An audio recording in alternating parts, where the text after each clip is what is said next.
nearby. They found what appeared to be a tuft of dark hair caught on a branch.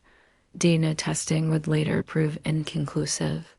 There was no blood, no signs of a fall, and no indication of anyone else in the area. Strangely, nearby ferns and grass appeared, undisturbed, as if no one had passed through it all.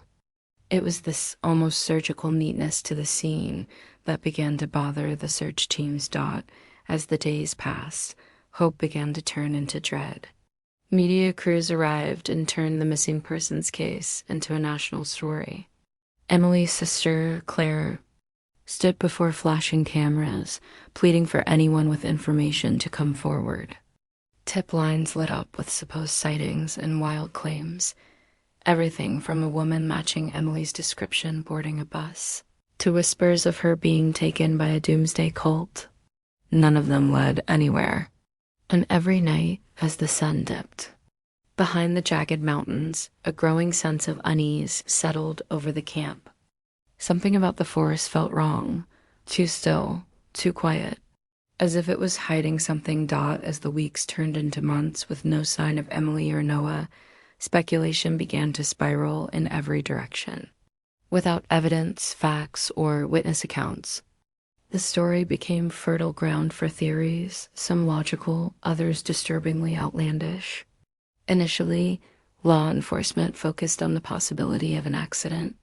Perhaps Emily lost her footing, slipped into a ravine, or fell victim to exposure after taking a wrong turn. But extensive searches ruled that out. There were no cliffs in the area she was believed to have hiked, and her experience as a trail goer made it unlikely she'd veer off the main path. And even if she had, why were there no signs, no clothing, no broken branches, no sounds heard by anyone nearby? Then came the theory of a wild animal attack. Black bears, cougars, and even wolves were native to the Rockies. But wildlife experts were quick to point out something troubling.